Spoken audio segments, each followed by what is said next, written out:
De las pandillas de Nueva York al 15 de noviembre de 1922.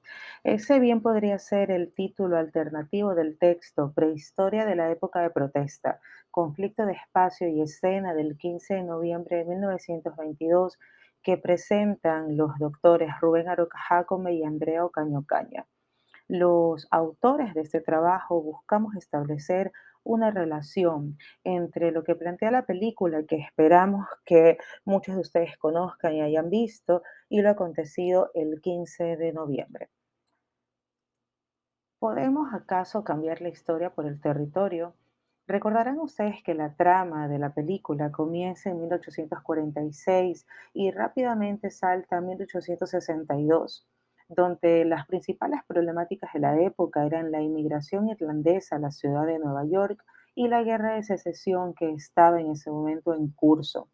La cinta narra la historia del enfrentamiento entre dos pandillas rivales, los nativos, liderados por Bill, autor de la cita que vemos en este momento en pantalla, y los conejos muertos, un grupo de inmigrantes recién llegados liderados por el joven DiCaprio. Diría Bill, eh, cada uno de esos 5 puntos que vemos cruzarse en la parte central del mapa que tenemos a la derecha es un dedo, y cuando cierro la mano se convierte en un puño y si quiero, puedo volverlo contra ti.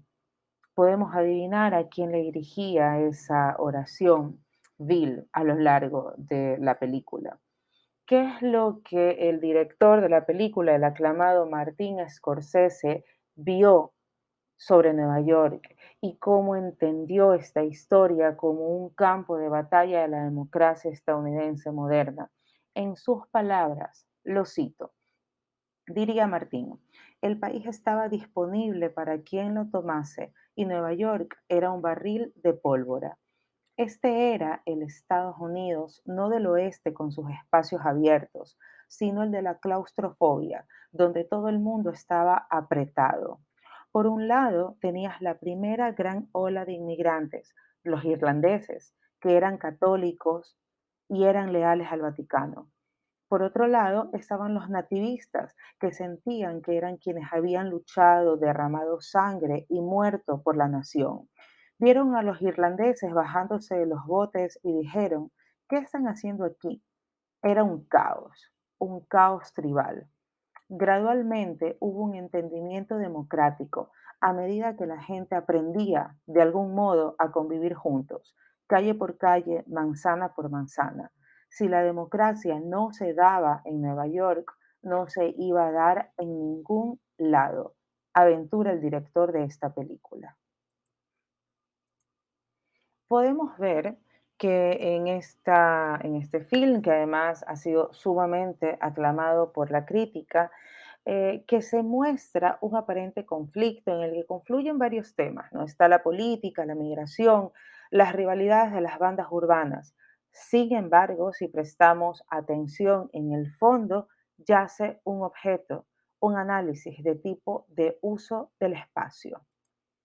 En esas 5 esquinas, en esos 5 puntos, había en realidad un punto de recolección de agua dulce. En este sitio se levantó una ciudad, una urbe, y aquí yacía la principal fuente de agua dulce de la ciudad de Nueva York para toda una época. Justamente por lo vital que era esta zona para la ciudad, varios negocios se levantaron alrededor y de a poco fueron, como cabía esperarse, contaminando a la fuente. Algunos de los efectos de esa contaminación fueron justamente los riesgos, ambientales. The Fact Point se convirtió en un foco de contaminación y un espacio donde se producían enfermedades. Y por otro lado, había un riesgo en las construcciones de la zona, porque el uso intensivo del ojo de agua empezó a socavar las bases de las construcciones que se situaban en sus alrededores. Como consecuencia, ¿qué pasó? Como consecuencia, en la zona pasaron a vivir solamente los más pobres de los pobres, es decir, en ese momento los inmigrantes irlandeses. En este punto parece oportuno aclarar ¿Qué tiene que ver lo que pasaba en estas 5 esquinas con el 15 de noviembre de 1922? Poco después de esta fatídica fecha, se dio inicio en nuestro país a la construcción de una narrativa que hasta el presente parece haber agotado sus posibilidades interpretativas. Lo habrán escuchado. La historia del baño de sangre de la clase obrera. Los y las investigadores, los académicos de línea socialista y comunista coparon su discurso sobre la masacre con un solapamiento de categorías marxistas construidas a partir de la observación de la naciente sociedad industrial europea del siglo XIX. Parte del objeto principal de la reflexión de esta ponencia es justamente situar al 15 de noviembre de 1922 en Guayaquil, la ciudad de su producción, comprenderlo desde allí, desde sus lugares, desde las zonas donde se dieron las protestas y sosteniendo, por supuesto, su categoría de masacre brutal, pero cuestionando los mitos elaborados a su alrededor. Por tanto, lo común que tienen estos dos hechos es la especialidad y territorialidad, y que inicia en el siglo XVIII, siglo XIX, cuando los estados-nación, las ciudades, estaban también configurándose, reconfigurándose, desplazándose. ¿Qué pasaba en Guayaquil? La separación de las ciudades, de la ciudad vieja, nosotros podemos ver en pantalla una flecha que señala el desplazamiento de la élite durante el siglo XVIII hacia la ciudad nueva. Podemos ver que la separación de las ciudades pasa por el conflicto del uso del espacio, por la posesión de la posibilidad de desplazarse o de permanecer en uno de esos espacios. La pretensión de la élite que construye Ciudad Nueva es justamente la pretensión de construir una nueva geografía espacial y una nueva geografía relacional que hasta ese momento era inexistente. Y de ese modo, a partir de esa recreación, crear a su vez los fundamentos de un orden espacial, un nuevo orden espacial y normativo. La diferencia de régimen espacial determinaba al mismo tiempo unas nuevas especialidades, autorizadas o prohibidas, dependiendo del caso. Es el inicio de la presión por los lugares. Nosotros podemos avanzar en el análisis entendiendo que ese compendio de Ancedo y Herrera, ese bosquejo que nos da de la ciudad, marca un punto central del mundo moderno. Esa cartografía nos permite entender la disputa de los espacios como parte del conflicto social. La relación de las dos ciudades puede ser tomada, como podemos ver en pantalla, como efecto de la saturación espacial de la parte norte originaria de Guayaquil, asimismo como un efecto colectivo. Se observa un proceso migratorio de élite que produce una marca, es decir, una distancia que va a perdurar inclusive hasta fines del siglo XX. Esto se llega a traducir como la existencia de un ser colectivo que impone o exige el reconocimiento de los lugares para expresar dicha singularidad. La existencia de las dos ciudades determinó una acción espacial permanente y creó esta marca de la que estamos hablando. Esas dos ciudades en las que se estructuró Guayaquil, esa ciudad nueva y esa ciudad vieja, se convirtieron en el punto nodal de la primera experiencia de división, la primera experiencia de migración de la élite y que va a crear de allí en adelante a la Avenida 9 de Octubre como un eje estructurador y al mismo tiempo divisor de toda la estructura urbana moderna. Esa Avenida 9 de Octubre que hasta el día de hoy es un espacio en el que permanentemente se congrega la ciudadanía con diversos fines. Nosotros podemos ver en este plano la relación de las áreas que en ese momento tenían la ciudad nueva a la izquierda y la ciudad vieja a la derecha, delimitadas como podemos ver por esta línea roja que espero puedan ver en sus pantallas por la avenida 9 de Octubre, como decíamos hace un momento. El plano de Minguet en este caso nos lleva a la idea de las burbujas de Sloterdijk, es decir, un tejido formado por espacios huecos y paredes sutiles, donde una sociedad solo es comprensible como asociaciones agitadas y asimétricas de algunas pluralidades de espacio cuyas células no pueden estar ni realmente unidas ni realmente separadas. Consideraciones importantes para el análisis geográfico espacial. El área de Ciudad Vieja estaba cruzada por esteros, empezaba a saturarse de población. El área de Ciudad Nueva tenía un suelo de mayor cota y por tanto de mejor calidad y, muy importante, estaba mucho menos afectado por las inundaciones estacionales que eran muy frecuentes en la época. En este gráfico vemos un poco más de cerca esta división de la que estábamos hablando hace unos momentos. Parece importante destacar en este momento que los patrones de ocupación del suelo hasta fines de 1960 inclusive estuvieron rara vez guiados por alguna política de organización espacial definida por los gobiernos seccionales o centrales. Para Guayaquil y su área conurbana, el ordenamiento territorial es un fenómeno de política relativamente reciente y su aplicación nunca ha resultado una tarea sencilla. Más bien, frecuentemente ha sido interrumpida por el clientelismo electoral. Se sostiene en el caso de la presente investigación que las dinámicas de espacio se expresan en las relaciones que se inscriben territorialmente y la densidad demográfica de los lugares.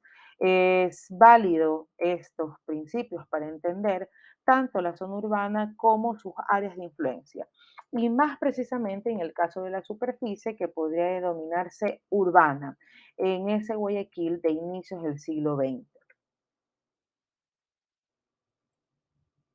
En la práctica, más bien, cabe recordar que a fines del siglo XIX el incendio grande destruyó la ciudad vieja. Por otro lado, y para armar, acá tenemos un mapa que nos permite tener otra perspectiva de este fenómeno del cual estamos hablando. Mencionaba que para armar un cuadro comprensivo sobre la migración de la élite que formó Ciudad Nueva, es necesario un argumento de orden socioambiental. Una mayor densidad demográfica no implica por sí sola una mayor jerarquía territorial. Las siguientes migraciones de la élite se van a observar en el siglo XX, por ejemplo, cuando en la década del 20 se pobló el barrio del Centenario, cuando por ahí en 1955 empezó a urbanizarse la zona del Salado y cuando en 1970 se formó el barrio La Puntilla, este último fuera del área urbana de Guayaquil y que va a crear la tendencia a distribuir la población entre los cantones vecinos de San Borondón, Durán y Daule, como podemos ver en la actualidad. Por otro lado, parte de nuestra hipótesis debe ser matizada por un argumento que vamos a intentar sintetizar, ¿no? Mientras menor jerarquía contempla el suelo urbano, es más vulnerable además a procesos naturales y antrópicos, entre ellos las inundaciones periódicas que solemos ver con frecuencia en cada estación invernal. Al igual que en esas 5 esquinas en The Five Point, en Ciudad Vieja pasaron a vivir solamente los más pobres de los pobres.